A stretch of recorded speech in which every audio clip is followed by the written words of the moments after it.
Baik, selamat malam Bapak Ibu teman-teman semua. Salam sehat, segar selalu sampai ada yang bilang Mariani dengan 4 S-nya. Salam sehat, segar selalu buat semuanya. Senang bisa bertemu kembali di Forum Metamind edisi Desember 2025, edisi bulan terakhir di tahun 2025. Nggak berasa ya, bahwa tahu-tahu kita udah di penghujung tahun lagi ya, Ica ya. Dan lihat Ica sekarang, wah berbeda dengan yang dulu. Dan saya yakin teman-teman yang lain juga merasakan perbedaan dari hari ke hari, dari minggu ke minggu, bulan ke bulan. Dan di penghujung tahun 2025 ini, saya ingin mengajak teman-teman semua untuk memikirkan atau lebih menyadari tentang proses berpikir. Nah, kalau di neurosemantik selalu bicara soal mindset, soal cara berpikir, maka hari ini saya ingin sedikit mengutak-ngatik tentang ada apa sih berpikir kita. Kalau yang sering ikut training tahu, karena saya suka sekali minta kita berpikir dengan contoh apel. Tapi hari ini saya ingin mengajak kita sedikit reflektif sebenarnya reflektif dengan pertanyaan yang agak nyeleneh gitu loh. Judulnya kan hari ini saya mau mikirin apa, mau mikirkan apa gitu ya. Tapi isinya sebenarnya adalah sebenarnya kita mikir atau enggak sih? Gitu loh. Jadi kalau saya tulis di judulnya kan kita mikir enggak sih kayaknya gimana gitu ya. Maka eh, secara keseluruhan hari ini adalah reflektif buat kita sebenarnya kita selama ini mikir atau enggak gitu loh ya. Jadi bagi teman-teman yang baru bergabung, selamat datang, selamat bergabung. Yang belum kenal Marani, ojo kaget. Ada yang pertama kali bergabung di sini, teman-teman? Boleh angkat tangannya. Nah, ada Bu Arlika. Siapa lagi yang pertama kali bergabung? Kayaknya ada Bu Sawitri juga pertama kali ya. Iya, Iya, eh, Bu. pertama kali ya. Iya, Hmm. oke. Dan kemudian juga ada Bu Inten, juga pertama kali sepertinya. Pak Bayu. Kalau Pak Tony, saya nggak tahu nih apakah ini Pak Tony yang saya kenal atau tidak. Dan juga Bu Susan Joko, dan Bu Susan PP. Ya, so teman-teman, saya ingin memanggil satu persatu. Sepertinya sudah ya, tapi bagi yang belum, salam kenal. Dan kemudian ini adalah sesi Forum Metamind bagi yang pertama kali. Dan Forum Metamind ini selalu diadakan setiap Rabu bulan salah, setiap bulan Rabu minggu ketiga. Jadi ingat aja tiga-tiga gitu ya. Dan kami selalu membawakan materi-materi yang rada-rada nyeleneh, termasuk juga biasanya juga kami ada minta pembicara-pembicara untuk mengisinya. Di awal tahun, di akhir tahun, biasanya di awal tahun saya buka dan di akhir tahun saya menutup. Nah, hari ini biasanya orang-orang suka membicarakan tentang resolusi. Orang-orang suka membicarakan tentang review gitu kan. Jadi kayaknya bosen yang review biar orang lain aja, yang resolusi kayaknya sudah beberapa tahun resolusiku adalah menyelesaikan resolusi tahun lalu. Maka hari ini saya mau yang nyeleneh aja, yaitu sebenarnya kita ini mikir atau enggak gitu. Makanya judulnya adalah hari ini saya mau memikirkan apa. Nah, teman-teman, saya akan menyampaikan dulu slide-nya supaya teman-teman juga bisa melihat slide yang saya sampaikan. Eh, nah, apakah teman-teman sudah melihat slide saya? Sudah? Oke, baik. So, seperti yang tadi saya sampaikan, forum ini adalah forum yang diadakan setiap Rabu minggu ketiga dari jam 19.30 sampai jam 21, di mana ini terbuka untuk umum, siapa saja boleh ikut, dan tujuannya adalah belajar dan diskusi bersama tentang pengembangan diri manusia dari berbagai sudut pandang di berbagai bidang. Jadi saya berasumsi bahwa orang-orang, teman-teman yang hadir di sini, adalah teman-teman yang suka belajar dan mau diskusi. Ya, jadi teman-teman yang baru bergabung sekiranya berkenan untuk membuka layar supaya bisa mengenal satu sama lain yang kita bisa diskusi. Diskusi ini dua arah, jadi bukan hanya dari saya, tapi kita semua. Dan kita intern ya, jadi sambil diskusi dan harapan saya ketika saya membahas materi-materi, teman-teman juga mulai reflektif. Ini gue gitu nggak ya? Bener nggak ya yang gue hadapin gitu? Dan terutama ini juga tentang pengembangan diri manusia. Jadi bukan hanya pengembangan diri saya pribadi, tapi juga pengembangan orang lain. Jadi selamat datang juga buat teman-teman yang adalah profesional yang berinteraksi dengan banyak orang. Nah, mudah-mudahan materi ini bermanfaat dalam rangka pengembangan diri dan juga orang lain. Nah, bagaimana biasa, saya sampaikan dulu rule of the game-nya, teman-teman. Yang pertama, suara mute, udah pada mute semua. Saking mute-nya nanti pada kalau mau bertanya sepi gitu ya. Kadang-kadang gue kayak ngomong sendiri gitu. Jadi ada suara sedikit boleh lah kalau misalnya tempatnya nggak rame-rame banget. Lalu kedua, saya minta video on ya teman-teman, kalau nggak ada wajah kayaknya nggak seru gitu. Kadang-kadang kalau udah pada gelap semua tinggal nama, aduh kayaknya ngomong sama tembok deh, aduh nggak seru banget. Jadi thank you banget teman-teman yang berkenan membuka videonya. Tak kenal maka tak sayang, melihat wajahnya jadi asik, ada temen ngobrol gitu. Terima kasih bagi teman-teman yang sudah on videonya. Kemudian berikutnya, kalau ada yang mau bertanya, silakan ketik di chat atau tanya langsung dengan mengangkat tangan. Di sini kan ada reaction ya yang bisa mengangkat tangan. Jadi kasih reaction aja supaya saya tahu siapa dalam antrian berapa begitu ya. Kalau reaction kan semuanya akan berbaris dengan lancar dengan rapi kelihatan nantinya. Lalu kemudian yang pasti adalah bahwa waktu kita 90 menit, teman-teman. Jadi sampai jam 9.00. Dan nanti ingat bahwa di akhir sesi kita tetap akan foto. Saya sampai tulis ini loh di dalam rule of the game karena saya sendiri suka lupa. Jadi Ica tahu ya, saya sendiri suka lupa gitu. Baik. Dan untuk teman-teman yang baru hadir, eh, materinya ada di link yang saya tulis di chat corner tadi.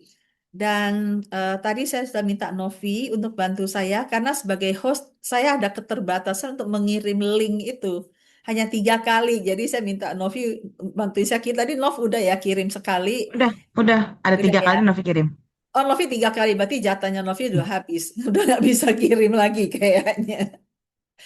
Masih Nggak bisa tahu sih deh. Bu, pasti, Oh masih bisa ya? masih bisa. Oke, nanti tolong ya Nov, dikirim berkala ya Nov. Ini tiba-tiba Novi saya minta tolong jadi asisten saya di sini. Thank you Nov. Jadi linknya silakan diambil di sana karena link saya tidak berikan lagi di WhatsApp group. Oke, teman-teman, eh, ini judulnya. Hari ini saya mau memikirkan apa? Seni memilih pikiran yang menenangkan, menguatkan, dan mengarahkan hidup. Wih, keren gitu ya. Sebenarnya ini judulnya judul yang bagus-bagus gitu. Gampang tanya AI aja gitu ya. Dapat deh judul yang bagus-bagus. Tapi aslinya, sebenarnya saya mau nanya dalam sesi ini adalah sebenarnya kita mikir atau enggak sih? Itu judulnya. Jadi mengajak kita untuk mikir, sebenarnya kita ini mikir atau enggak? Nah, makanya kalau memang kita mikir, hari ini saya mau memikirkan apa? Jangan-jangan nggak pernah kita pikirkan. Karena apa? Karena sebenarnya kita nggak mikir. Nah, sekarang teman-teman, saya tanya, sebenarnya kita ini berpikir atau enggak sih? Menurut teman-teman, Kadang mikir, Berpikir, kadang Bu. enggak. Pikir dong, Bu. kadang mikir, kadang Berpikir enggak dulu. gitu Pikir. ya. Iya. Sebentar Bu, saya pikirkan dulu. Terus ada yang bilang begini, Bu, kalau saya nggak mikir nggak ada hasil dong. Buktinya hari ini banyak hasil kerjaan saya. Saya udah ke sini, udah ke sana, udah ketemu ini, udah bikin laporan ini. Dan kita sering mengasosiasikan berpikir itu dengan hasil. Nah, pertanyaannya, apakah hasil yang kita dapatkan itu adalah hasil dari berpikirnya kita? Itu loh pertanyaannya. Nah, ini menjadi reflektif kita buat akhir tahun supaya nanti setelah kita tahu, kita akan lebih berpikir lagi. Maka tujuan dari objektif dari sesi hari ini adalah mengajak kita untuk berpikir kembali atas pemikiran kita. So, ini sesi saya bagi dua. Yang pertama adalah membahas tentang teori dari sudut pandang neurosemantik tentang berpikir, di mana kita benar-benar dihadapkan pada satu fakta, ya, yang menunjukkan sebenarnya kadang-kala kita nggak mikir loh, ya. Lalu kemudian setelah itu saya mengajak teman-teman untuk mulai berpikir. Jadi sesi kedua nanti. Dan sesi dua adalah satu reflektif buat kita untuk memikirkan kembali tentang selama ini kita mikir atau enggak. Dan kalau kita kita mikir, apa yang kita pikirin gitu. Jadi ngomong pikir jadi keselibet sendiri, mikir dan berpikir. Kalau memang kita mikir, apa yang kita pikirkan? Oke. Nah, saya ingin tahu nih, menurut teman-teman kalau tadi kan pada protes nih, mikir dong Bu, gitu ya. Yakin mikir. Ada yang mau berkomentar? Silakan teman-teman. Apakah mikir kita ini sehari-hari? Kalau saya tanya pasti semuanya jawab iya ya. Mikir itu apa sama dengan niat, Bu? Niat itu adalah intention, Bu. Nah, Eh, ini. ada kemauan, ada niat. Tapi niat itu apakah hasil mikir atau enggak? Itu. Saya punya mau, saya punya harapan, saya punya cita-cita gitu ya. Dan apakah ini adalah benar-benar pikiran saya tuh, kata Bu Susan, setengahnya autopilot. Itu dia. Setuju nggak kalau apa separuhnya autopilot? Kadang mikir, kadang enggak, kata Ica. Iya, sebenarnya kita sering tidak mikir, tapi kita nggak sadar gitu. Ya, sering mikir tapi nggak sadar. Iya, silakan Pak Syarif. Bagaimana kalau menurut Pak Syarif? Mikir tapi mostly auto. Autopilot ya. Sesuatu yang sudah berulang atau ngopi atau minjem gitu Bu sih. Kalau yang mikir beneran biasanya saya kalau pagi sih Bu, kalau habis sholat subuh ya itu kan perenungan atau mikir. Tapi paling 5-10 menit udah yang lainnya ada auto. Udah nggak ya? Pak Syarif udah pernah tahu nih training apa tentang berpikir, jadi tahu. Iya. Dan bagi yang belum ngambil materi, silakan. Novi udah mengirimkan. Thank you, Nov. Ya, oke. Dan di ruang chat tidak ada yang bertanya ya. Oke, kalau mau bertanya langsung aja ya, biar kita bisa ini. Kadang mikir, kadang enggak, stuck tengahnya auto, auto ini, autopilot. Oke.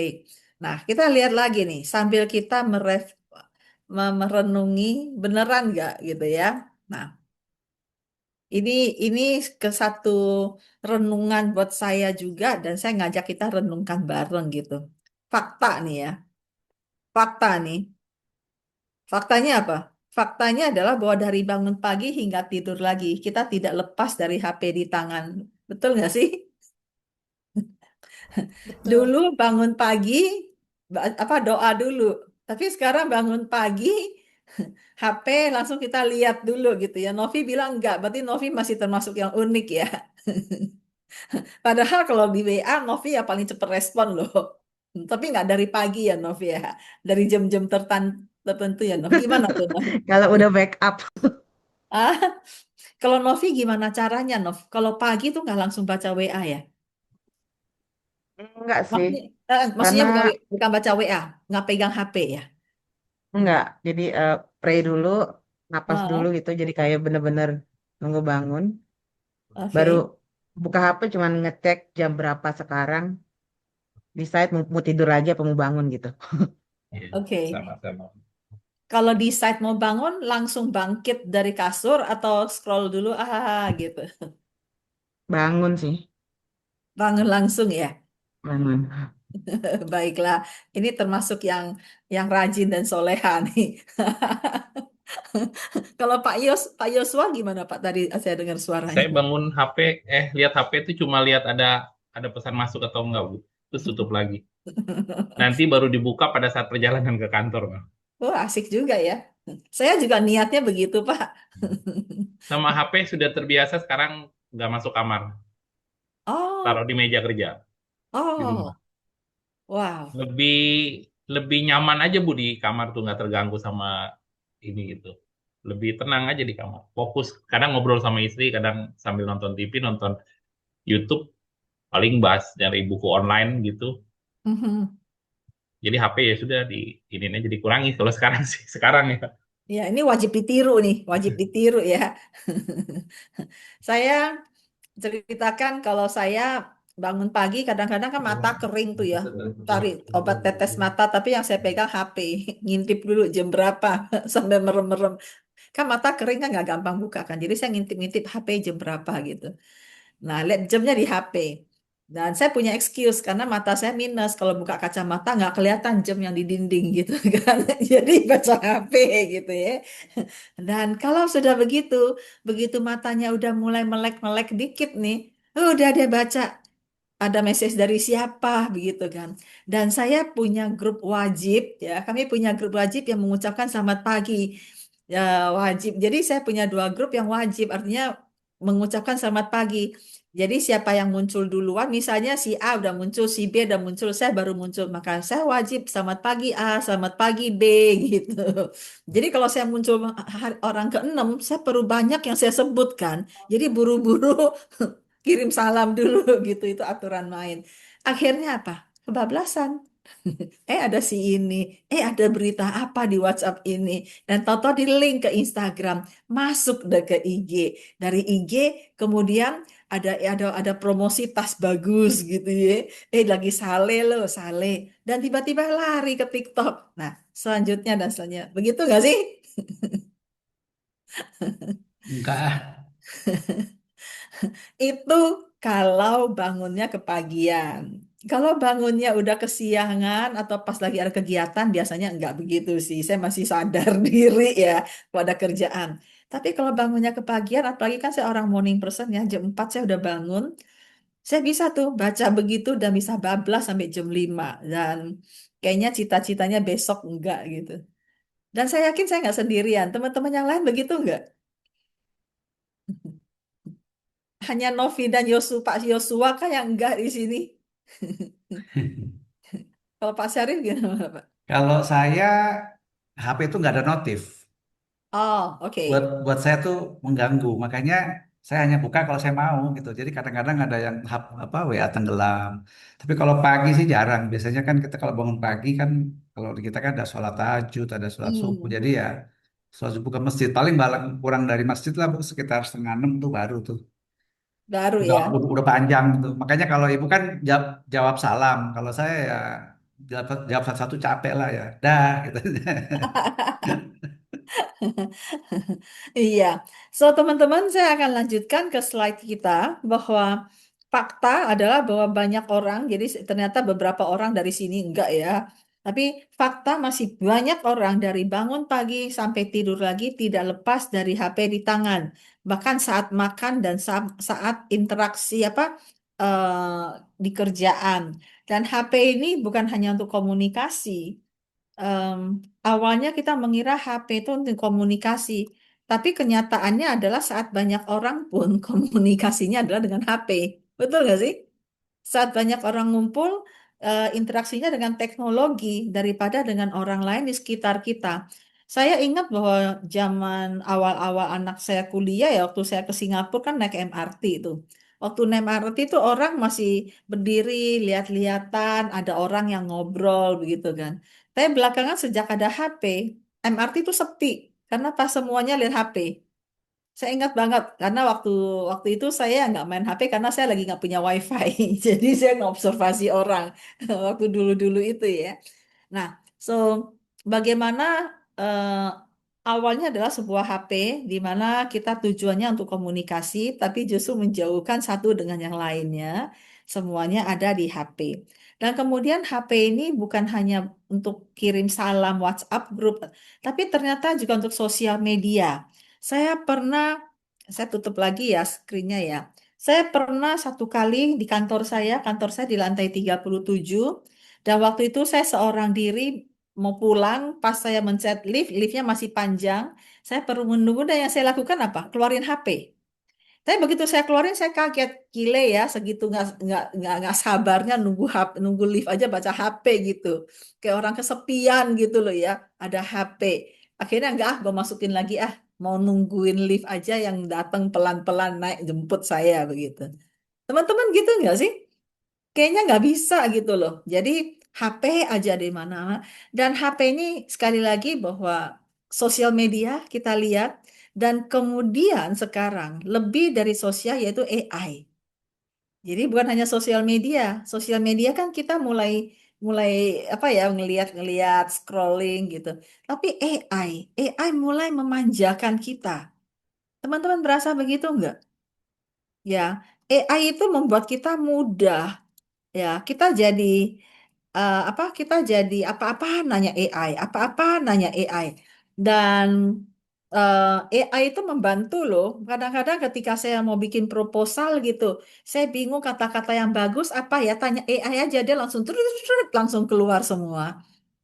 Dan saya juga dibantu oleh AI termasuk materi hari ini. Materi hari ini saya bilang, saya mau ngisi forum MetaMind isinya apa ya? Topiknya apa ya? Lalu dia bilang resolusi, goal setting, saya nggak mau.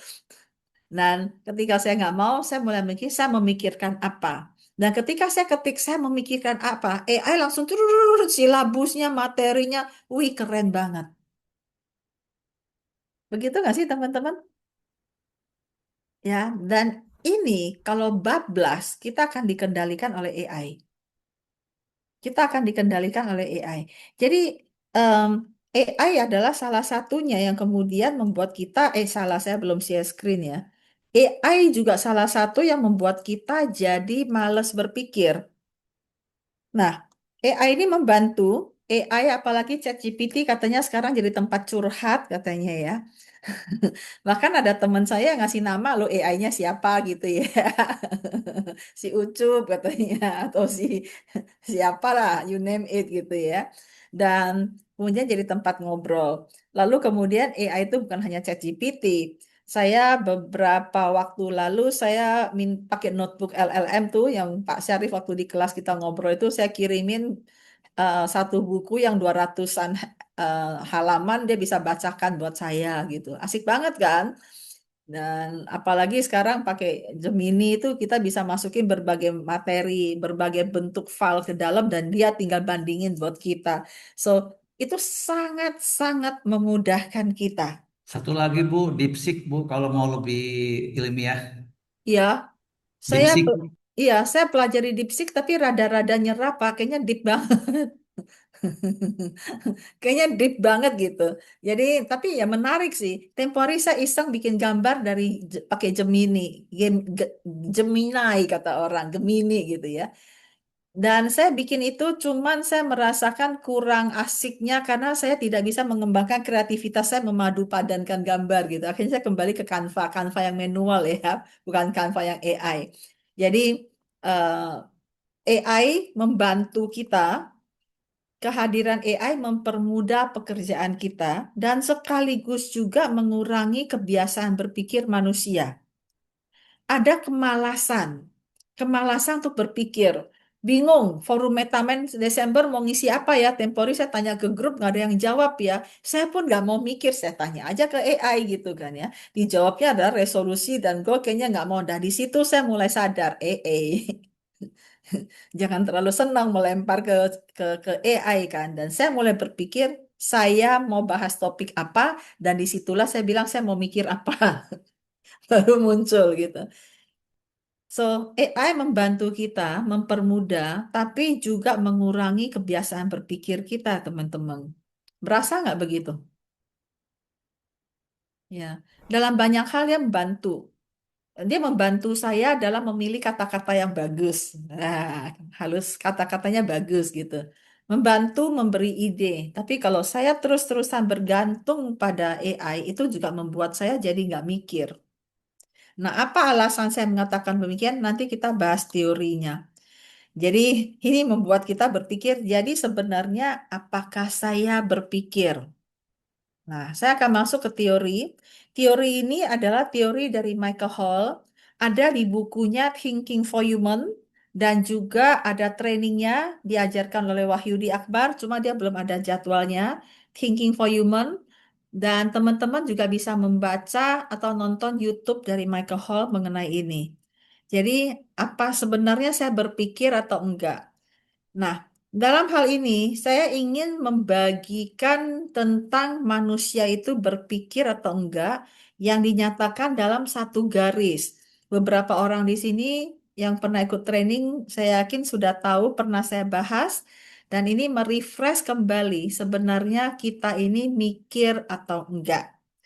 Saya sering gambarkan ini dalam satu garis, ya, di mana tengah-tengahnya adalah berpikir dan kemudian dibagi dua. Yang pertama adalah pseudo thinking. Bahasa gaulnya gue kira gue mikir, ternyata enggak gitu. Namanya pseudo thinking. Saya kira saya berpikir. Saya kira doang, tapi ternyata enggak.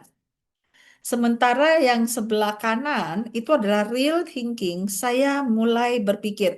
Ini saya bilang baru mulai berpikir sambil ngasih tanda panah, karena itu deepnya beda-beda.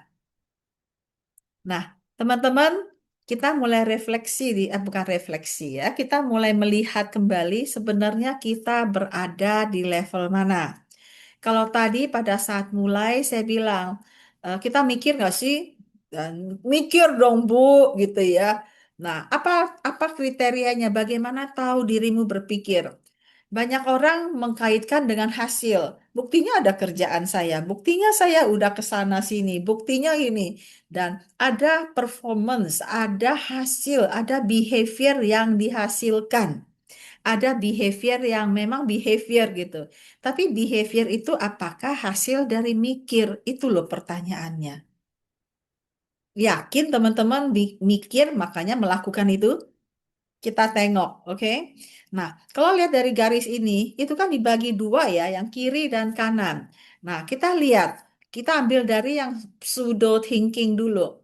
Pseudo thinking, level yang pertama adalah apa? Reaktif. Jadi saya nggak mikir, saya hanya merespon secara reaktif aja. Lu pukul, gua pukul balik. Nah, misalnya, itu reaktif ya. Ada email, ada pertanyaan, langsung jawab iya atau enggak. Nggak lewat mikir dulu. Pernah nggak sih kita lakukan itu? Cepat sekali merespon. Habis merespon baru nyesel. Kenapa gua respon kayak begitu ya? Pernah begitu? Ya. Dan juga sering bahkan kita nggak pikirin lagi. Udah respon. Kita responnya entah sesuai SOP, kita responnya ya hanya sekedar respon, tapi tidak melalui pikiran kita. Reaktif itu bukan hasil dari mikir, teman-teman. Itu hanya sebuah respon yang ibarat kata eh, apa dia tanya saya langsung jawab iya atau enggak tapi nggak pernah mikirin lagi jawaban saya benar atau salah. Itu reaktif. Dan ini adalah terutama buat teman-teman yang reaktif. Reaktif itu bukan tanda dirimu mikir, tapi hanya merespon sesuai dengan apa yang diberikan dan langsung dijalankan. Nah, yang kedua itu adalah otomatis. Jadi teman-teman, kalau teman-teman makan, teman-teman minum, itu otomatis harus dipikirin. Itu nggak perlu mikir. Teman-teman minum karena haus, itu udah otomatis. Ngomong soal haus, saya jadi haus.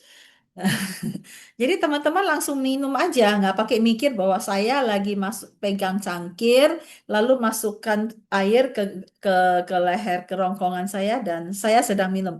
Pernah nggak dipikirin kayak gitu? Karena apa? Karena itu otomatis. Coba pekerjaan apa lagi yang otomatis? Otomatis Pak Yosua dan juga Ika ngeliat saya minum jadi ikutan minum kan? Atau kebetulan haus? Alam bawah sadar mungkin Bu ya. Mengikuti ya? Iya, Iya, visual mata. visual mata. Iya. So, otomatis itu adalah pekerjaan yang unconsciously sudah menjadi habit dan kemudian kita otomatis bangun pagi berangkat kerja misalnya. Otomatis kalau berangkat naik mobil kita nggak pernah secara sengaja memastikan sedang menyalakan mesin mobil, sedang ngerem atau ngegas, udah otomatis. Betul demikian teman-teman? Nah, hal-hal tersebut bukan dari hasil berpikir, oke? Dan ini adalah dari hasil penelitian Michael Hall memperhatikan manusia berpikir dan kemudian dia memberikan konsep-konsep ini. Lalu yang ketiga adalah ikuti saja. Contoh kalau dalam bahasa Inggrisnya borrowed, yang seperti Pak Syarif sampaikan tadi. Ikuti saja, contoh kalau lagi jalan ikuti GPS. Teman-teman pernah mikir, lewat mana ya? Ikuti aja. Suruh belok kiri, belok kanan, U-turn, ya U-turn gitu. Saya cerita pernah satu kali, saya Jakarta ini kan ada ganjil genap ya. Mobil saya ganjil, jadi kalau di tanggal-tanggal yang genap, ada jalan-jalan tertentu yang saya tidak bisa ikuti, gitu. Apa tidak bisa lewati. Nah, satu kali itu saya mendekati waktunya. Jadi kalau di Jakarta tanggal ganjil genap itu dari jam 6 pagi sampai jam 10, lalu dari jam 4 sore sampai jam 9 malam.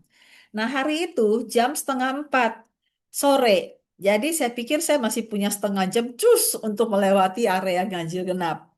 Sehingga saya tidak ngikutin GPS. GPS saya jalankan pakai GPS Google. Dan kemudian dia suruh saya turn right, turn right. Apaan sih turn right? Saya nggak ikuti. Jadi otak saya mikir, saya mau cus, saya mau cepat gitu. Lalu ketika maju lagi, karena dia suruh saya turn right lagi, turn right lagi. Apaan sih berisik? Saya bilang, saya maju lagi. Saat yang ketiga kali, dia bilang, take the U-turn, suruh teman. Apaan sih? Kayaknya penting banget sampai suruh saya U-turn. Dan di situ saya mulai dek. Otak saya nggak mau mikir, nggak mau ngikut, tapi jalan langsung dek. Kayaknya dia ada sesuatu nih. Akhirnya saya ngintip-ngintip, ternyata sebentar lagi saya akan masuk daerah ganjil genap dan itu sudah jam 4. Akhirnya gimana? Saya muter balik terpaksa. Dan otak saya yang mau nyari jalan sendiri, akhirnya saya terpaksa ngikuti GPS karena ternyata dia benar. Gitu kan?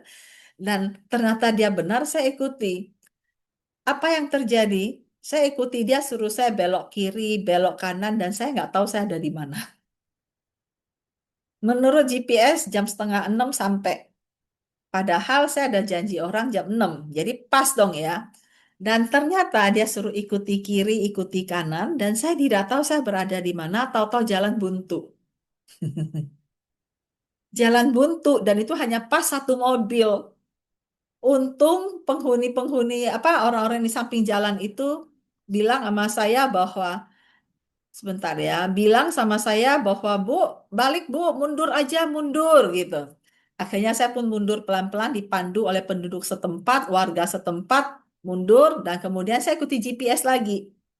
Maju yang kedua, buntu lagi coba. Dan saya tidak tahu, akhirnya saya lihat-lihat saya ada di mana sih sebenarnya. Dan di jalan yang kedua buntu ini, yang terjadi adalah apa? Ada warga lagi-lagi bukain pagarnya, Bu, muter di sini aja. Itu adalah borrowed thinking. Saya tidak mikir, saya hanya ikuti saja. Kebayang nggak sih? Dan itu GPS loh. Sampai akhirnya saya udah 2 kali buntu, saya bilang udah deh, saya mau lewatin aja dan itu lewati Cempaka Putih sebenarnya waktu itu. Saya katanya Cempaka Putih itu adalah kena ganjil genap. Waktu yang kedua kali ada bapak baik hati yang bukain pintu pagarnya supaya saya bisa masuk muter balik. Itu saya tanya, Pak, kalau lewat sana ganjil genap ya? Iya, Bu. Waduh, Ibu lewat sini aja kiri karena tambah pusing saya. Iya, Pak, terima kasih. Dan akhirnya saya nekat terobos, nggak ikutin GPS lagi. Nah, itu adalah bagaimana contoh bahwa kita sering mengikuti GPS dan akhirnya bukan hanya soal GPS ya, tapi kita sering ngikut-ngikut aja. Dan itu kita nggak perlu mikir. Kalau tadi saya hanya cerita GPS, dalam kehidupan kita, kita juga sering kok pinjam omongan orang, pinjam pikiran orang. Ya dari kecil terbiasa nyontek, itu kan minjem hasil apa kerjaan orang. Dan kemudian kita pun sekarang nggak usah mikir, kita hanya ikut saja apa kata orang, atau nanya dan kemudian kita ikut. Semoga yang diikuti itu nggak salah sehingga tidak menemui jalan buntu. Saya beruntung bertemu dengan warga yang baik hati gitu kan. Coba kalau kita berada di area yang kita nggak tahu dalam kehidupan senyata-nyatanya bukan hanya jalan, itu seperti apa? Pernah begitu teman-teman dalam kehidupan? Ikut saja, minjemin apa kata orang kita ikut. Dan salah satunya juga adalah berita-berita hoax, berita-berita spam. Melihat video di WA langsung percaya, kejadian loh. Saya pernah baca berita apa itu begitu real dikirimin link dan saya baca di Tribun atau di detik.com saya lupa saya baca dan itu real gitu loh. Tapi tanggalnya tanggal 2 tahun lalu. Dan percaya aja gitu. Nah, itu adalah borrowed thinking kita nggak mikir gitu. Kalau saya tidak membaca, saya baca ini beneran ya kejadian. Begitu saya baca tanggalnya, ya elah 2 tahun lalu. Tanggal yang sama, bulan yang sama, tapi tahunnya berbeda gitu. Dan it happens in our life kan ya teman-teman.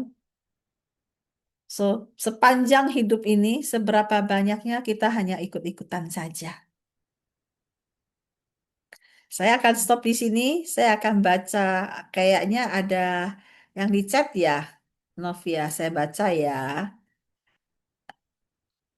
Enggak Bu, HP dipegang di setelah bangun. Wah asik. Iya ya, saya perlu taruh di luar kamar tidur nih, nggak ikut masuk kamar. Nanti saya punya alasan nggak bisa lihat jam. Gimana dong? Novi, saya bersyukur masih saya yang pegang kendali Bu. Oh, kadang chat GPT-nya saya bully karena nggak paham. Oke. I tend to brain atrophy, oke. 2 tahun lalu saya sempat mendiskusikan masalah penggunaan GPS dan penurunan daya ingat. Nah, Ica, gimana tuh, Cak? Boleh sharing nggak, Cak? Sorry, bukan GPS tapi Google Maps maksud Ica. Oh, Google Maps ya. Iya. Oke, Jadi gimana waktu tuh itu hubungannya? Ha? waktu itu ada pertemuan dan dia Hmm, tuh psikolog kognitif, Oma. oke. Dan sebelumnya saya Eh, perkenalkan dulu, Ica oh ini ya, adalah seorang dokter dan kamu juga ngambil jurusan psikiatri ya, kalau nggak salah ya, iya, Cak. udah lulus Oma. Aku udah Aduh, psikiater. selalu waktu berlalu dengan cepat. Dan Iya. bagaimana hasil penelitianmu, Cak? Bukan penelitian saya sih, penelitiannya Oke. dia. Jadi Ah, pakai ah. eh pakai metode apa saya lupa. Dia bilang itu menurunkan memori atau daya ingat kalau terlalu Mhm. banyak pakai GPS karena Anda tidak akan memperhatikan kayak sekelilingnya tuh ada apa gitu loh. Dan Exactly. Ya. pulang dari diskusi itu saya refleksi Mm. dan Mm. saya bilang, oh ya bener juga ya. Sejak saat itu saya mulai mengurangi GPS. Sorry GPS, maksudnya Google Google Maps. Maps. Iya, mengurangi. Jadi lebih kayak memperhatikan, oh patokannya apa gitu. Iya. Karena itu akan terbawa Oma waktu Mhm. Oma memaparkan materi barusan, saya langsung refleks, oh ini, iya bener juga ya. Jadinya tuh akan ke segala aspek yang lain tuh ikut gitu loh. Ikut. Betul. Jadi kayak uh, pulut aja gitu, nggak apa namanya, nggak mikir, Mikir ya. nggak tahu maunya apa. Padahal kan kita juga pengen yang sesuai dengan kita ya. Iya. Iya. Itu kejadian GPS apa Google Maps tadi itu sekitar setahun 2 tahun lalu dan sebelumnya saya juga pernah tapi saya tidak merasa dirugikan. Saya di luar kota di Bandung tepatnya bersama dengan keluarga dan ikut dengan waktu itu saya nyetir kebetulan ditunggu keluarga sampai di tempat keluarga saya tanya tadi lewat ini ya Ci lewatin ini nggak Ci nggak tahu saya saya bilang saya ikutin GPS suruh belok ya belok tapi saya nggak lihat kiri kanan ada apa. Toto nyampe aja dan saya masih belum merasa dirugikan sampai kemudian yang tahun lalu yang jalan buntu mundur itu ya itu buntu 2 kali loh dan nggak kebaca gitu dan itu reflektif buat kita kan sebenarnya buat saya juga. Nah, menariknya begini, Cak. Somehow saya, nggak tahu teman-teman, kecanduan. Misalnya, dari rumah ke kantor, kan jalannya udah pasti kan ya. Tapi saya punya 3 pilihan jalan, Jakarta Utara, Jakarta Selatan, atau Jalan Tengah gitu. Jadi saya pakai Google Map untuk melihat yang mana yang macet. Nah, boleh dong, punya alasan kan? Oke, misalnya lewat Cawang nih, lewat Cawang lebih cepat gitu. Oke, baik. Berarti kan udah pasti jalannya itu-itu aja. Tetap aja saya perlu melihat untuk melihat merahnya di mana, macetnya di mana. Somehow kalau memang gunanya untuk melihat macet di mana, oke ya. Cuma kok kecanduan aja untuk melihat seperti itu. Jadi em, karena sudah rutin, saya pun tidak perlu menghafal jalan, maka itu juga nggak mikir karena sudah otomatis jalannya. Hanya pikirin Tanjung Priok atau Cawang. Nah, kemudian udah pasti deh jalan tol gitu kan. Kantor saya sama rumah saya kan tinggal naik tol, turun tol. Itu saya nggak usah mikir karena saya sudah otomatis. Dan kemudian Google Map itu membantu saya untuk melihat macetnya di mana. Dan, well, saya nggak perlu mikir. Dan dalam kehidupan kita sering begitu melakukan rutinitas, apalagi di perusahaan-perusahaan yang SOP. Maka dia ngikutin SOP saja tanpa mikir, yang jadi atasannya seneng karena semua sesuai aturan. Tapi pada dasarnya kalau terlalu SOP, mereka jadi kurang kreatif. Ya, kita dengarkan dulu dari Pak Syarif yuk. Silakan Pak Syarif, monggo Pak. Mungkin menarik nih tentang Google Map ya. Ya, Kalau saya boleh cerita, saya kan suka driving ya, driving dari dulu. Dulu itu kita belum ada, bahkan belum ada apa tuh namanya Garmin. Dulu kan Garmin tuh peta. iya.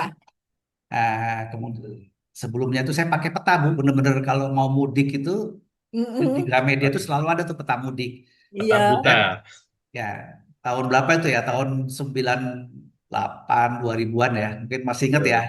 Saya selalu Bahkan di Kompas pun ada Pak. Kalau ya mau di Pos ada Lebaran pasti ada ya. petanya. Iya, Sekarang saya udah ingat nggak laku dulu. kan karena ada Sekarang Google udah Map. nggak laku. Nah, saya baru sadar ternyata saya tuh mismatch. Jadi saya tuh selalu ambil itu peta karena saya tuh paling tidak suka macet. Jadi kalau kita mudik kan macet tuh. Mm. Jadi misalkan naik dulu belum ada tol sampai Pekalongan macet nih, macet. Jadi saya tuh ngambil jalan yang jalan kecil-kecil, jalan hutan itu berdasarkan peta.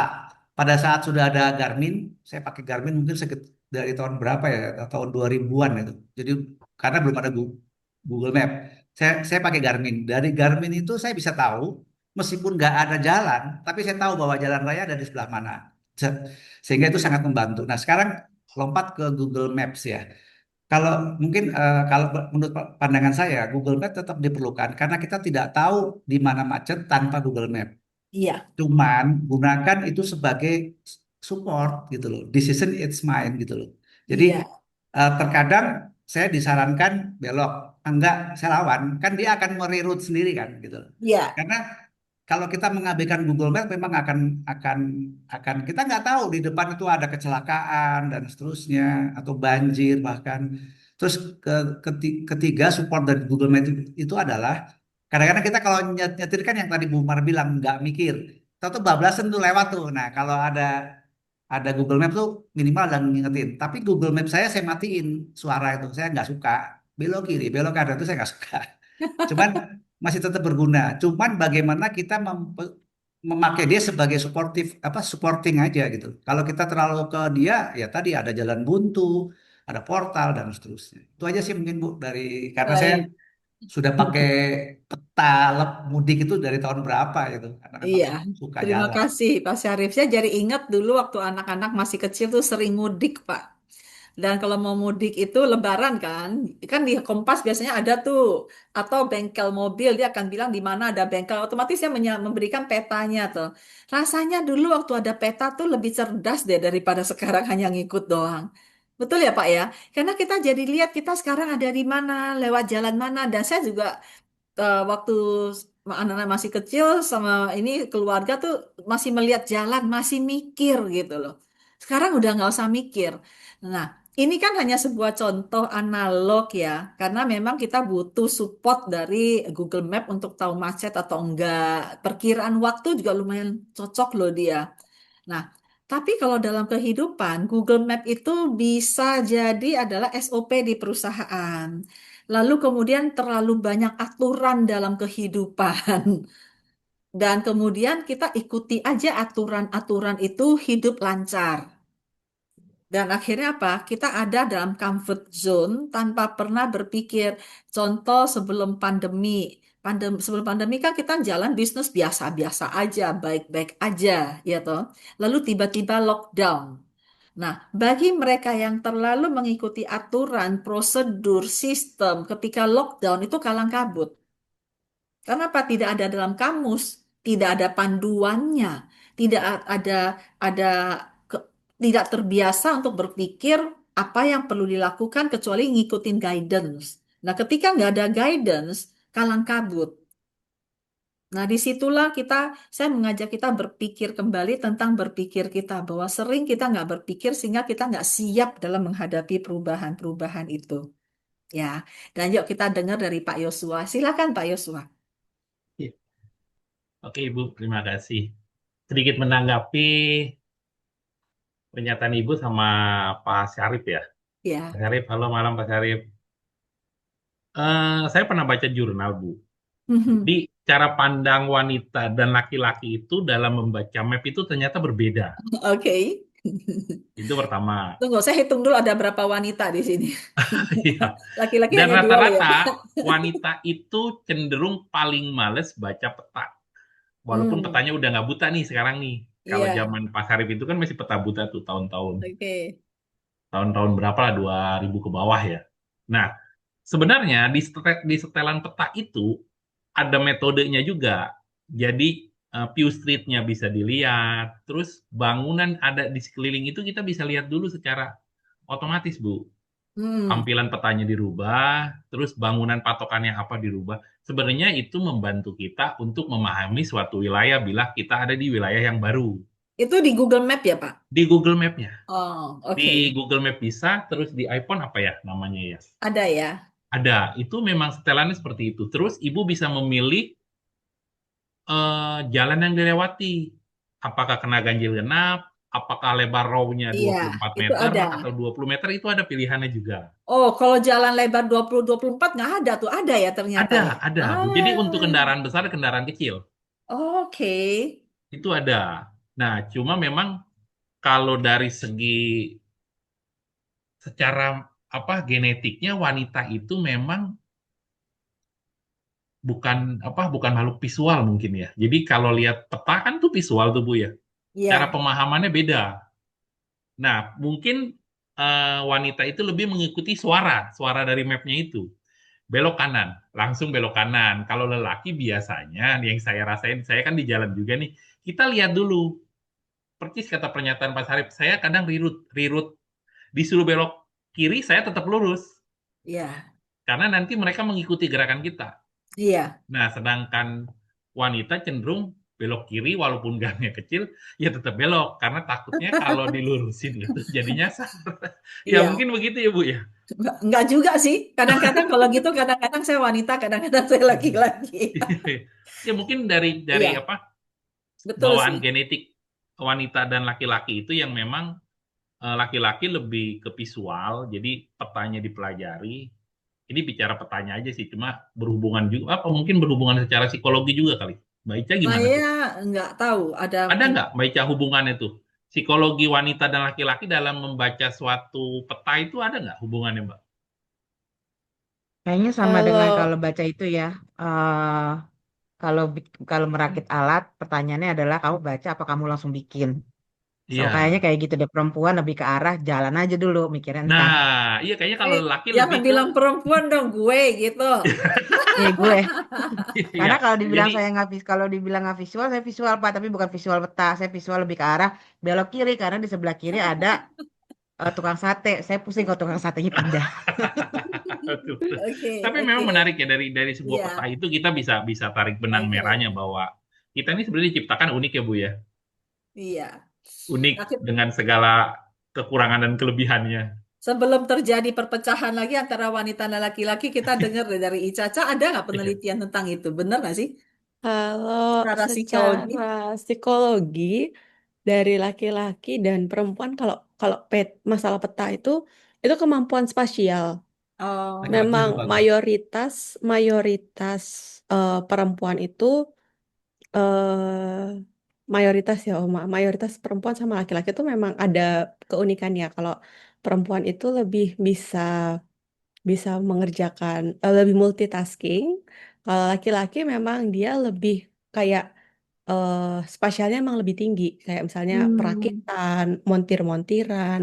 Makanya kalau di hmm, teknik mesin itu kan mayoritas laki-laki. oke. Ya, karena perakitan kayak gitu-gitu, imagination itu lebih banyak di laki-laki, lebih wild imaginationnya. Sedangkan Baiklah, kalau perempuan tuh kurang. baiklah. Saya manut aja deh, nggak Kalau diperpanjang kalau gitu. iya jauh sampai panjang. Terima kasih, Ica. Baik, thank you Pak Yosua. Dan tadi soal Google Map itu hanya sebuah analog aja tentang bagaimana manusia berpikir itu hanya meminjam atau ikut-ikutan. Poin saya yang sebenarnya adalah tentang kehidupan kita. Ya, siapa Google Map dalam hidup kita?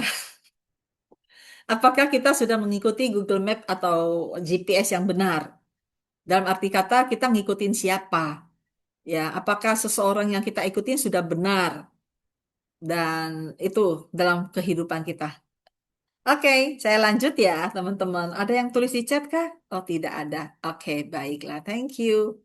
Oh, ada. Saya visual. Oke, baiklah.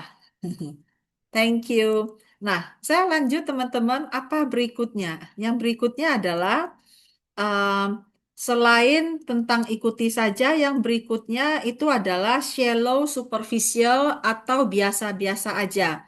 Shallow superficial ini artinya bahwa dia hanya melihat dan melihat saja, tapi dia nggak reflektif.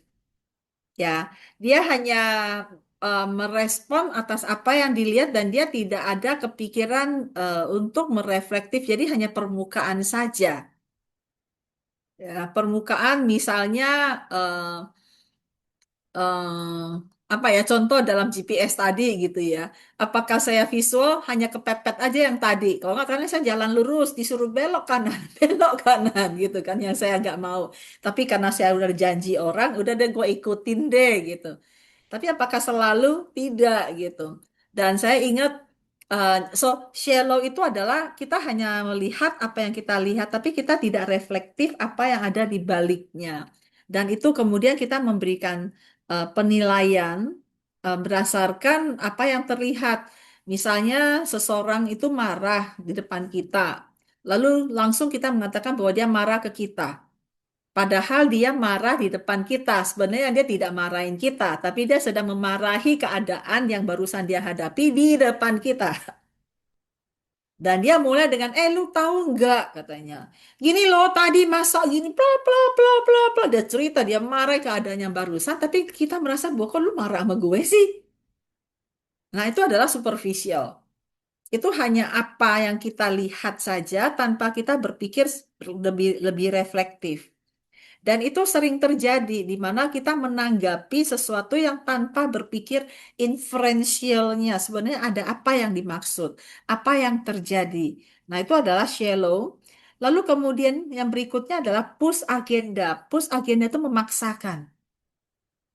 Ya, memaksakan apa yang ada dalam kita as if itulah yang paling benar. So, itu juga nggak usah mikir, karena kita nggak berpikir lagi efek-efek yang lain. Nah, teman-teman, kalau dilihat, ini sepertinya kontinum ya. Yang paling nggak mikir itu adalah reaktif, tapi yang shallow push agenda ini sudah mulai, tapi tidak mikir yang beneran gitu loh. Hanya memaksakan aja apa yang ada dalam pikiran dia. Itu namanya maksa, ya, memaksakan. Lalu kemudian ada lagi yang certainty, sorry, certainty.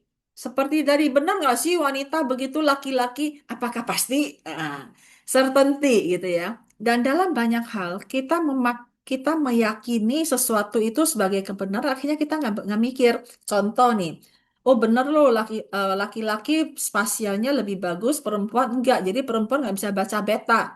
Baiklah kalau gitu, memang saya nggak bisa baca peta. So kita memastikan, meyakini benar dan akhirnya nggak pernah mikir bahwa ada kemungkinan loh, enggak gitu. Ya itu contoh ya, hanya contoh ya, jangan dibawa yang real gitu. Nah, dalam real life juga begitu. Ketika dia mengatakan bahwa suatu pekerjaan ini berat dan pasti berat dan dijalaninya dengan berat, padahal berat itu adalah perasaan dia karena meyakini sebuah kepastian yang nggak pernah dipertanyakan. So, ini adalah level-level di mana kita tidak mikir. Kalau sudah begitu, teman-teman coba lihat deh, apa yang dilakukan hari ini, pekerjaan yang kita lakukan, aktivitas yang kita lakukan, itu berapa persen adalah berpikir, berapa persen adalah enggak. Makan, mandi, minum, itu semua udah otomatis. Oke. Melakukan olahraga, aktivitas nyetir ke tempat kerja, itu semua udah otomatis. Itu udah nggak usah mikir. Apalagi yang otomatis. Apalagi yang kita kerja sebagai rutinitas biasa, itu nggak perlu mikir. Bahkan orang finance yang membuat laporan keuangan, itu somehow nggak perlu mikir loh. Apalagi sekarang udah ada sistem. Dan mereka tinggal input data, keluar, tada, keluarlah laporan keuangan. Dan itu nggak usah mikir. Apalagi bikin proposal, apalagi bikin pekerjaan, pakai otomatisasi mesin, atau tanya aja ke AI, itu nggak mikir loh. Jadi hari ini saja pekerjaan kita sebenarnya hanya berpikir berapa persen. Padahal kita tahu bahwa apa yang kita pikirkan itu sebenarnya menentukan kualitas hidup kita. Karena apa yang kita pikirkan otomatis juga berefek ke perasaan kita. Artinya kalau kita tidak berpikir, jangan-jangan kita juga tidak merasakan. Karena semua hanya rutinitas biasa. Semua hanya dijalanin wae. Nggak heran lama-lama jadi kayak orang nggak punya perasaan ya. Dan saya sendiri menjalani itu. Belakangan ini saya sibuk, sangat sibuk, weh, sangat itu pakai pakai sangat gitu ya. Padahal beneran atau enggak tahu gitu ya. Tapi em, contoh aja yang saya punya rutinitas selamat pagi aja saya udah beberapa kali berapa lama enggak gitu. Dan saya berasa gitu.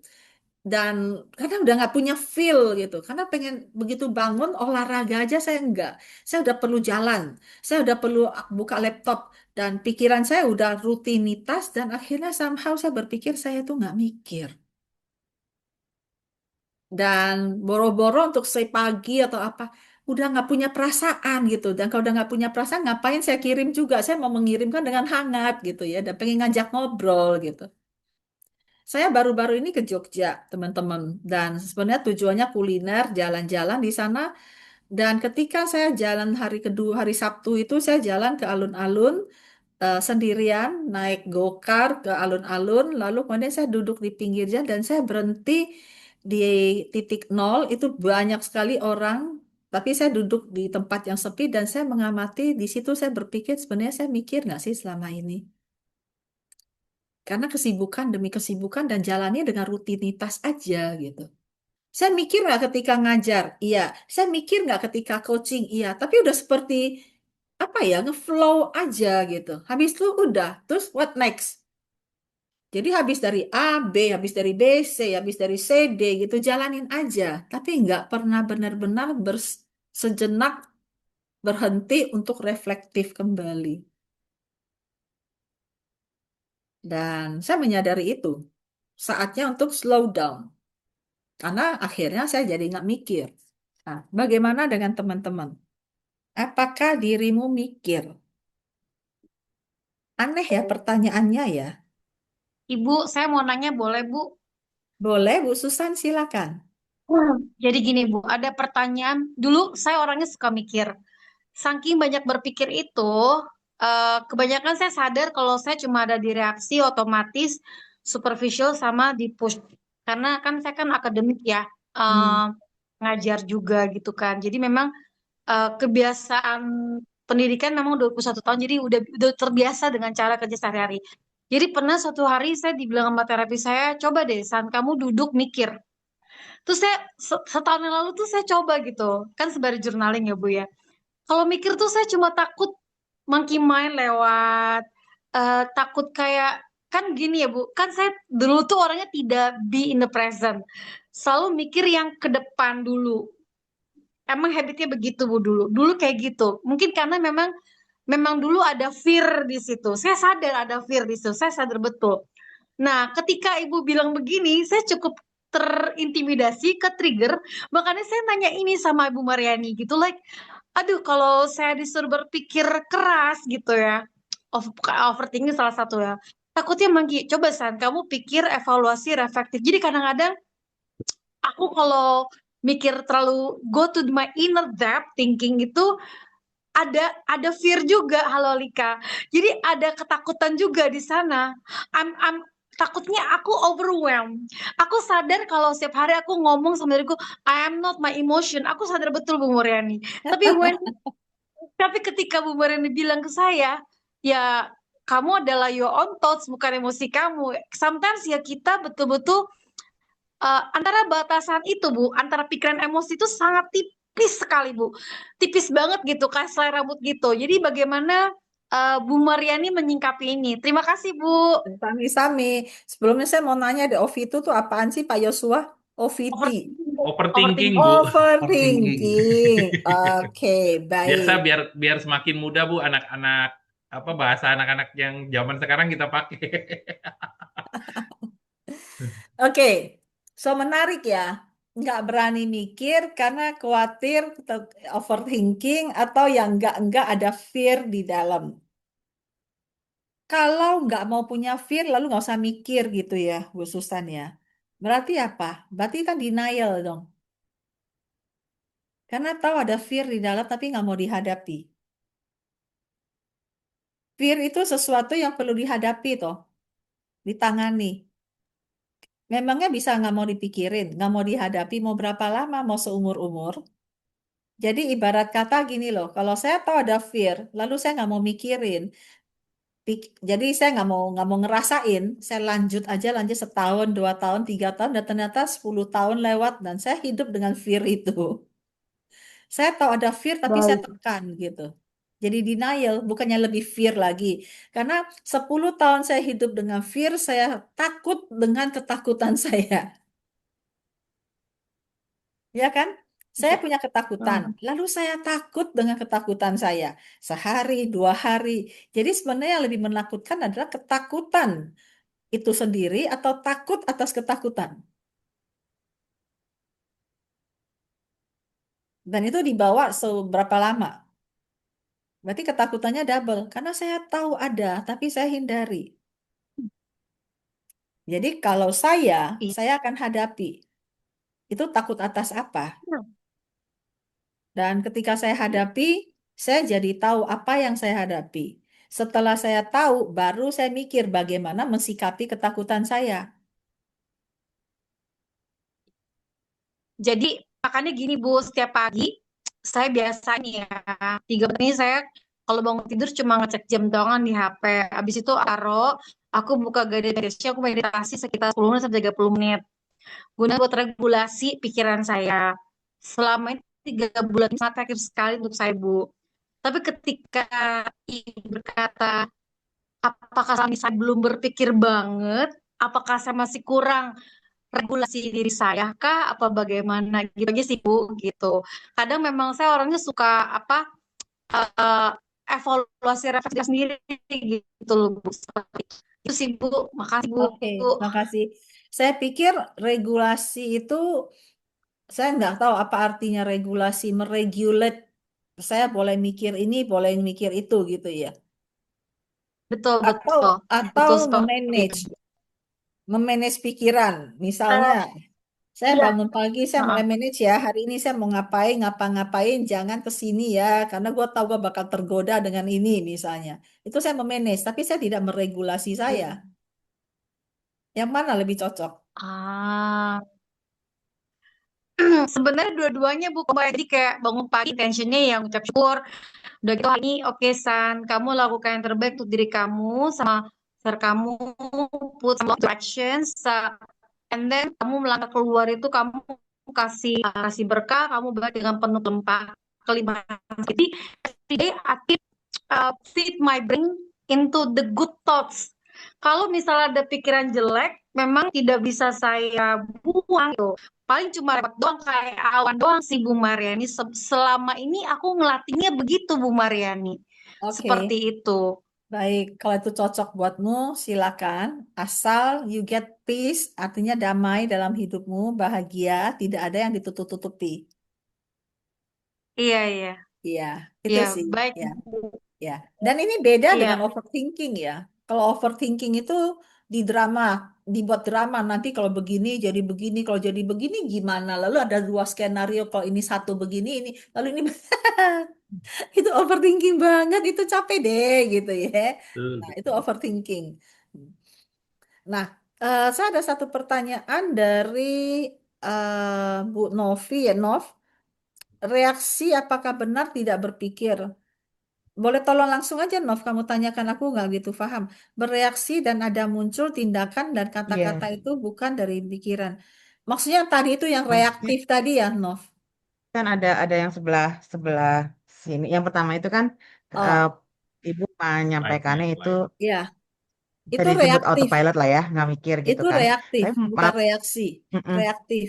Iya, maksudnya reaktif itu, si reaktif Iya, itu tadi apa sih iya. kalimatnya itu katanya Iya, itu. itu Oh. reaktif Yang namanya. bagian sebelah sini itu ya si reaktif otomatis ikuti saja seadanya.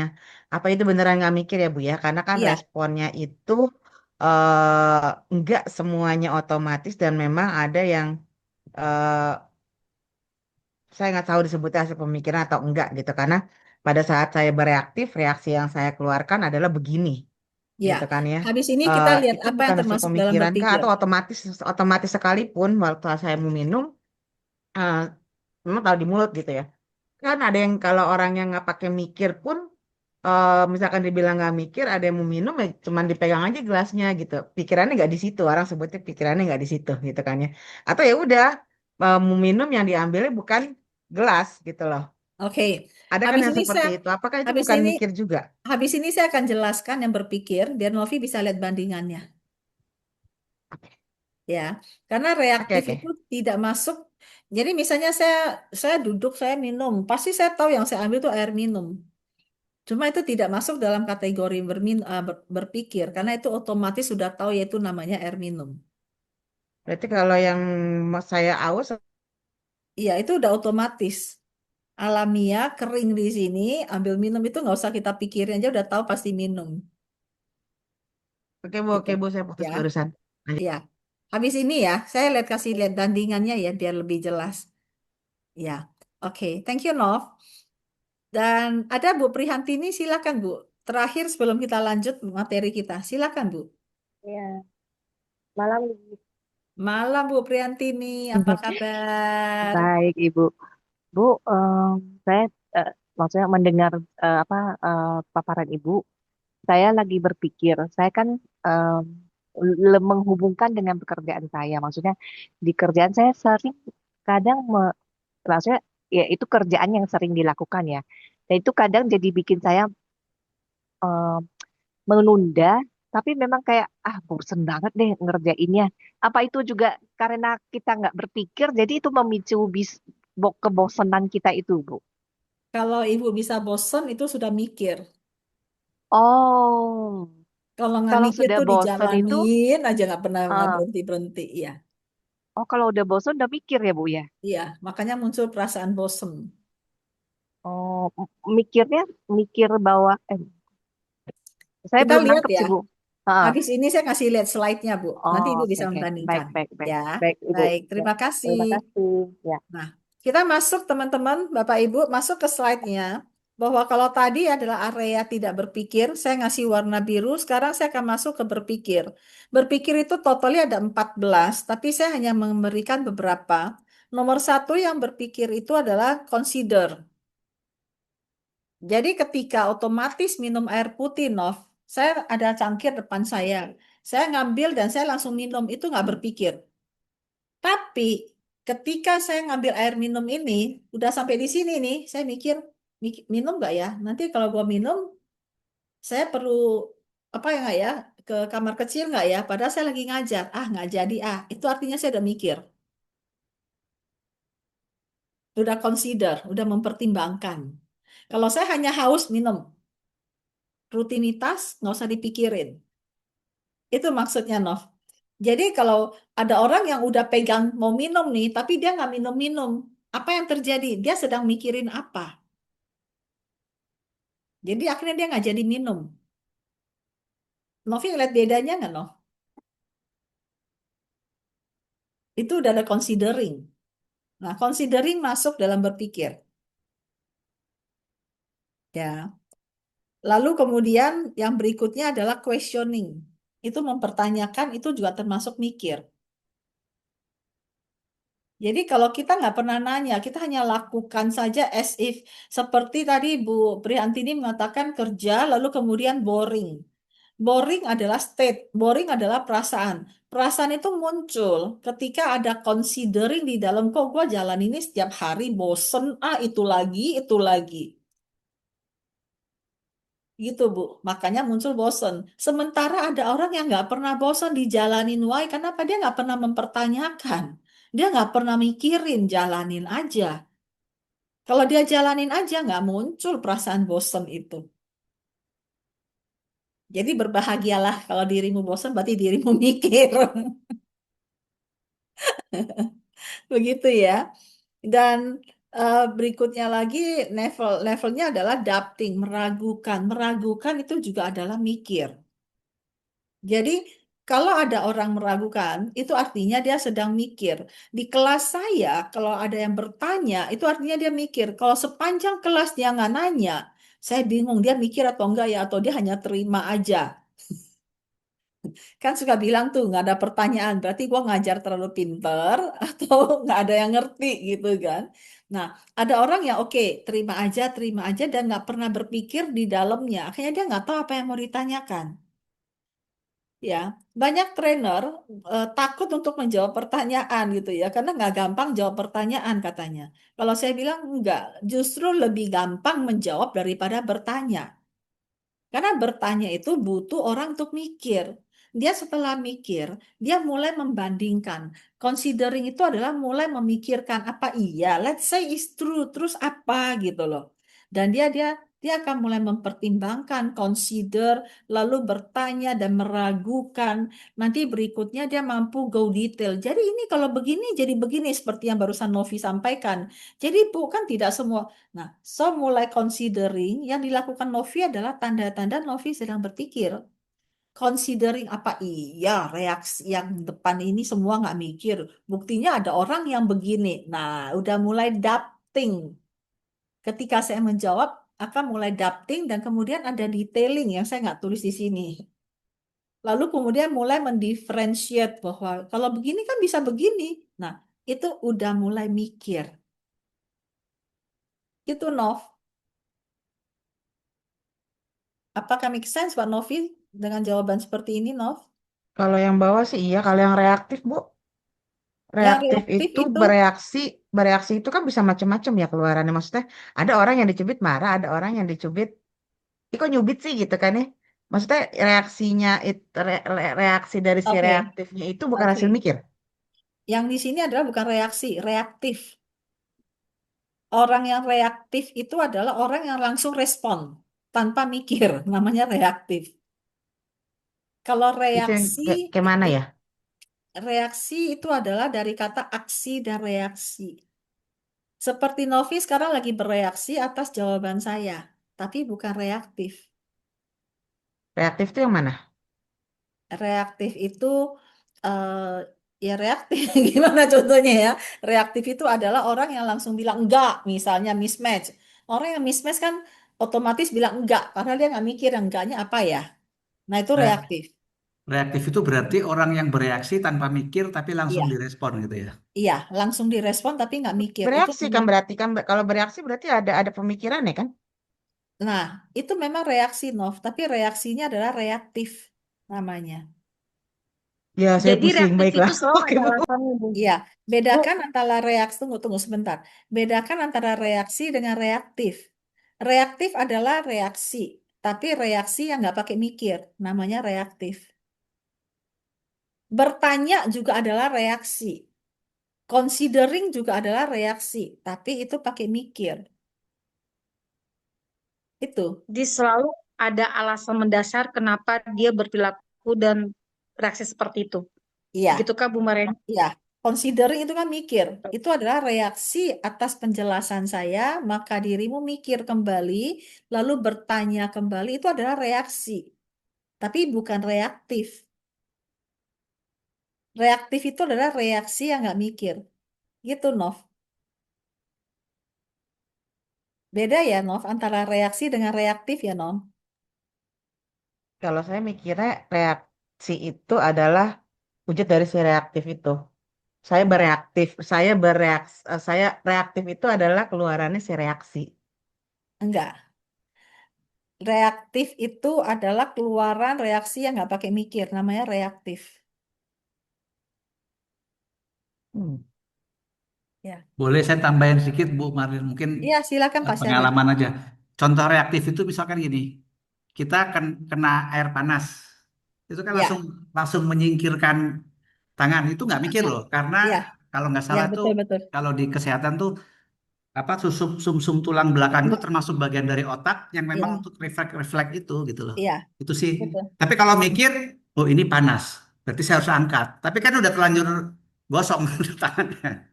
Iya, Itu sih. iya. Iya, maksud saya kan sepersekian detik pun itu adalah hasil dari pemikiran si otak, bukan benar-benar Cuman, 100% iya, I'm not thinking. cuman itu tidak melalui otak kalau reaktif yang seperti itu. Contoh deh orang kena kesetrum misalnya. Ketika kesetrum, dia kan kalau saya lihat ya, kesetrum itu kan dia berusaha melepas tangannya tuh dari setruman. Tapi ketika tangannya nggak bisa lepas, dia ngambil alat yang kemudian malah membuat tambah kesetrum nambah gitu. Itu adalah reaktif. Otomatis untuk menyelamatkan diri tanpa berpikir bagaimana ngambil alat yang justru membuat menghantarkan list. Wah, jadi ribet ya. Tapi intinya adalah reaktif itu adalah reaksi, tapi yang nggak mikir. Nanti besok kita bahas, Nov ya. Oke, oke Bu, oke Bu. Reaksi dan reaktif. Nanti besok Iya Bu, aku lanjut aja cubiin, dulu, aku lanjut lihat dulu Bu. dirimu, reaktif atau reaksi. Oke, nah teman-teman, eh, ini beberapa, saya tidak tulis lagi karena semua ada 14. Namun yang salah satu yang saya ingin ajak adalah, salah satunya adalah reflektif. So, reflektif adalah bagian dari berpikir. Dan ini yang kemudian saya ingin mengajak kita seberapa seringnya kita reflektif. Kalau tadi Pak Syarif mengatakan, kalau Pak Syarif bangun pagi, sholat dulu. Habis sholat ada reflektif time-nya. Nah, sementara orang-orang banyak yang tergerus oleh rutinitas kesibukan, boro-boro untuk reflektif, mikir aja kagak gitu kan. Nah, itu makanya reflektif dan sebenarnya di atas reflektif ada satu lagi sacralize itu lebih actualize ya. Cuma saya tidak bahas, saya berhenti di reflektif ini. Apa alasan saya menanyakan demikian? Karena saya melihat bahwa kesibukan demi kesibukan itu menggerus seseorang untuk berpikir. Dan kemudian teknologi begitu canggihnya saat ini dan kita mulai kehilangan keberanian untuk berpikir dan bergantung pada teknologi. That's why di akhir tahun ini saya ingin mengajak kita untuk mikirin kembali berapa besar proporsi kita yang kita berikan kepada otak kita sendiri untuk berpikir. Menjadi tuan rumah atas diri sendiri. Ya. Dan apapun yang ada di dalam diri, kalau memang kita tahu ada ya kita hadapi. Bu Susan tadi ada fear, ada trauma. Kalau ada orang misalnya punya trauma, gue nggak berani mikir, pikirin aja lagi lalu ditanganin gitu kan. Atau ada pengalaman pahit misalnya, oke masih pahit, yuk kita hadapi supaya menjadi netral misalnya. Kalau ada yang demikian, belum tentu juga pahit kok. Nah, dan berikutnya dan seterusnya dan seterusnya. Jadi kita tidak lagi bertemu dengan orang-orang yang hanya menjalankan saja secara otomatis tanpa pernah benar-benar berhenti untuk reflektif. Maka slide berikutnya, ini adalah perkiraan. Jadi ini dibagi dua. Yang ini adalah otomatis, yang sebelah kanan. Jadi yang warna biru ini adalah pikiran-pikiran yang tidak mikir. Itu adalah berpikir secara otomatis. Jadi unsur berpikirnya ada sih, Nov. Stimulus respon, tapi tidak melalui berpikir yang diharapkan. Bukan harapnya, tidak go meta lah kalau bahasa teorinya gitu. Sedangkan yang satunya lagi, ini adalah berpikir yang kita punya pilihan. So, kita punya pilihan dalam berpikir. Kalau kita mau melakukan considering, kalau kita mau melakukan questioning, bahkan meragukan, bahkan mendetailkan, bahkan memulai melihat perbedaan, bahkan dan seterusnya. Semua yang ada di sebelah sini yang warnanya hitam itu adalah pilihan. Kita memilih untuk meragukan, kita memilih untuk melihat perbedaan, kita memilih untuk reflektif kembali, dan itu semua adalah pilihan. Sementara banyak yang menjalankannya secara otomatis. Apakah kita menyadari bahwa kita punya pilihan? Maka ini adalah ajakan saya yang tadi saya bilang bahwa pikiran apa yang paling sering menguras energi saya tahun ini. Jangan-jangan yang paling banyak menguras itu adalah karena kita tidak berpikir, kita menjalani saja. Lalu ketika kita sejenak berhenti, ternyata kita udah lama, udah bablasnya banyak. Maka ini adalah reflektif kita di akhir tahun yang paling menguras energi apa? Sehingga itu yang perlu saya tangani, bukan dihindari, bukan ditutupi.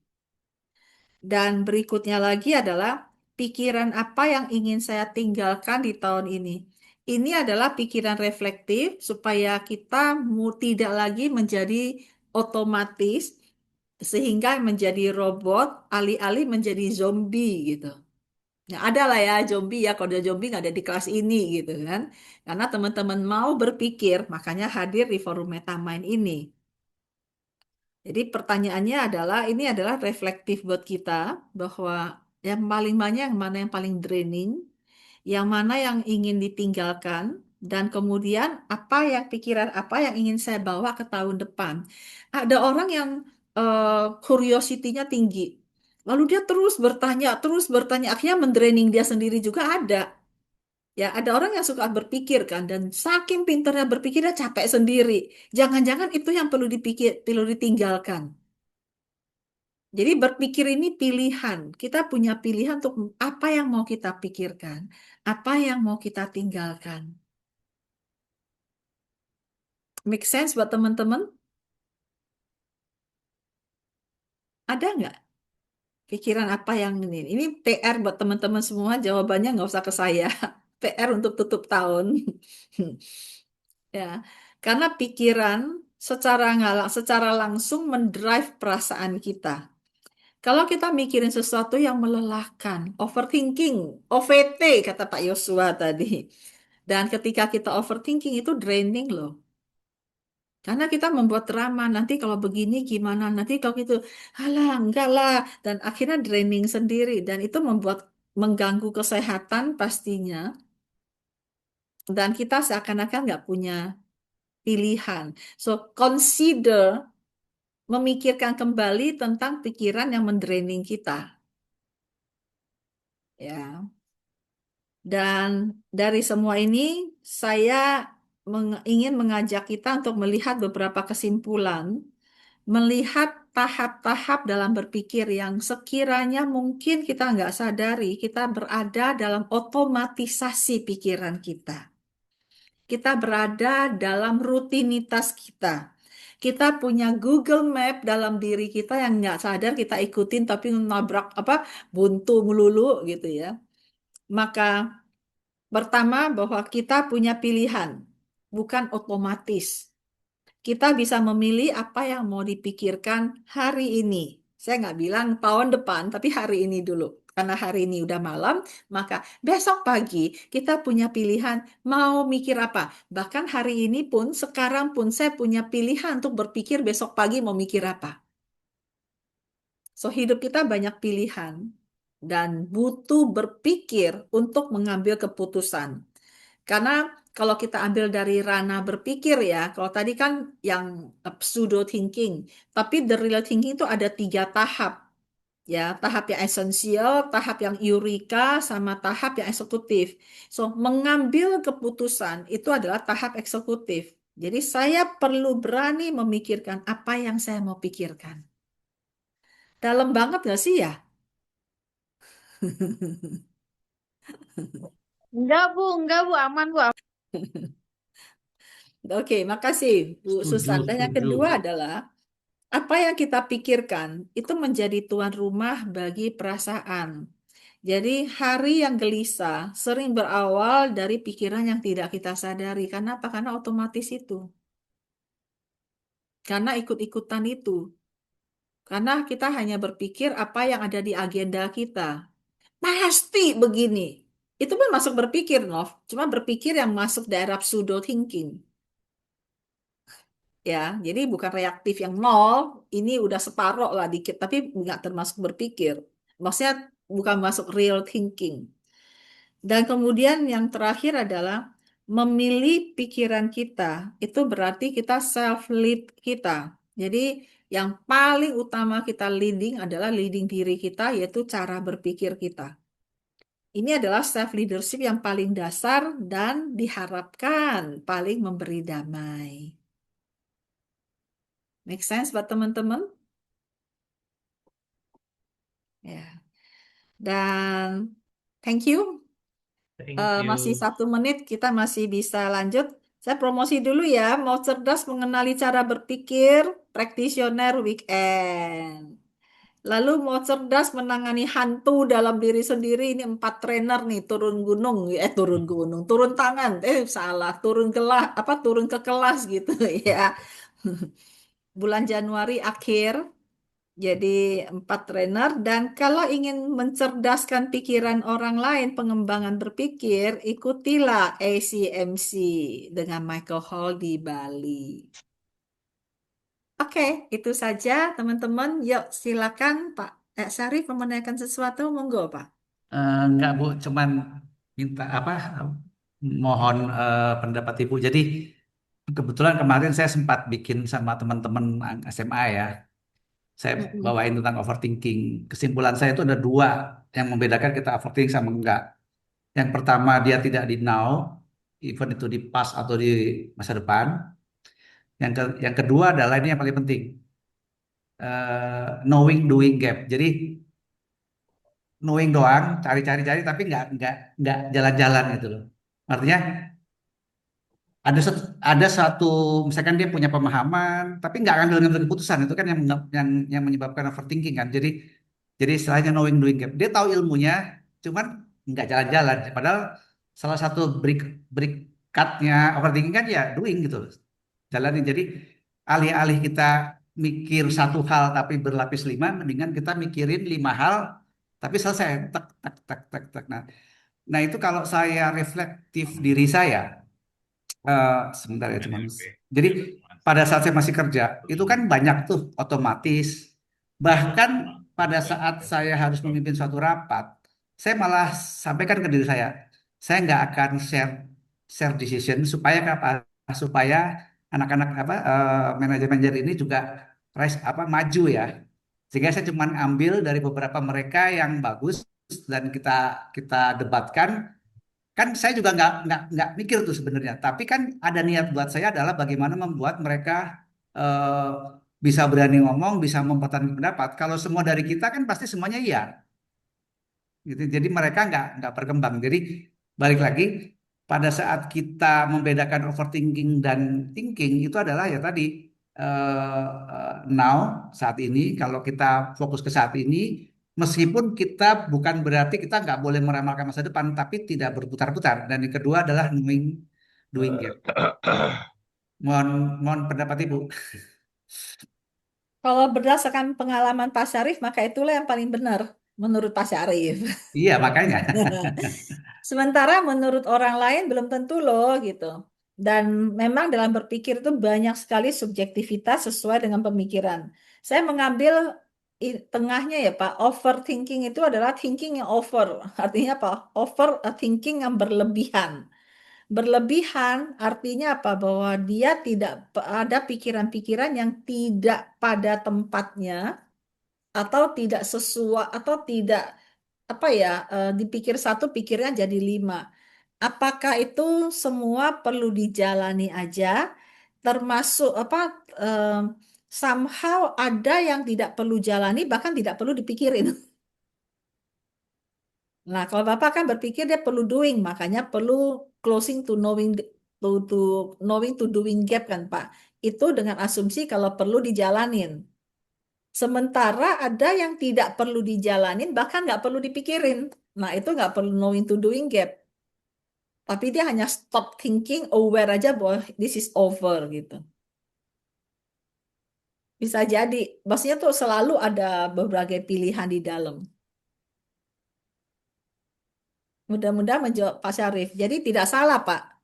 Dalam hal kalau tidak ada eksekusi, thinking, terus over namanya. Eksekusi, decision.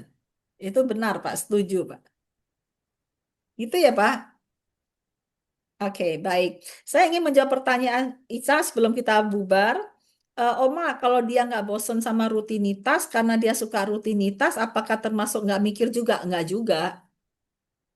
Jadi saya tidak menganut kalau 1 tambah 3 gini, 1 tambah 1 sama dengan 2, bukan berarti 2 kurang 1 sama dengan, sorry, 1 tambah 1 sama dengan 2, bukan berarti eh, bisa aja 2 kurang 0 sama dengan 2. Intinya nggak berlaku terbalik lah. Tiba-tiba saya jadi jadi jadi bubar matematikanya. Novi ketawa tuh. Jadi tidak berlaku terbalik. Bisa jadi karena dia semakin suka di APG kita ada yang namanya meta pleasuring. Dia semakin melihat values-nya, karena melihat values-nya dia jadi semakin suka dengan rutinitasnya dan akhirnya tambah semangat bahkan. Atas partisipasinya, dan saya senang dengan apa yang teman-teman sharingkan, itu memberi manfaat, memberi kepikiran buat saya tentang overthinking tadi, Pak Syarif, dan juga memberikan pikiran tentang reaksi dan reaktif tadi, Nov, dan juga tentang OVT tadi, Pak Yosua, dan juga bagaimana tidak berani mikir karena khawatir dengan monkey mind masing-masing. Kalau ada monkey mind, hadapi, kemudian sikapi, bukan untuk dihindari. Dan kemudian apa yang kita pikirkan hari ini belum tentu adalah berpikir beneran, tapi hanya otomatis saja. Maka harapan saya setelah ikut ini, teman-teman jadi lebih tahu kapan saya mikir, kapan enggak, dan aktifkan otakmu untuk berpikir dan menjadi tuan rumah buat diri sendiri. Oke? Wah, keren. Mantap, Bu. Sip, kalau Terima gitu kasih, Ibu. terima Selamat kasih, malam. Ibu. selamat Semoga malam, sehat selamat selalu. beristirahat, Selamat sampai Sama-sama. bertemu. semuanya. Tuhan Bye-bye, Terima Ica, memberkati. kasih, sehat Ibu. selalu ya, Ca. Ya, makasih, Oke, Oma. terima kasih.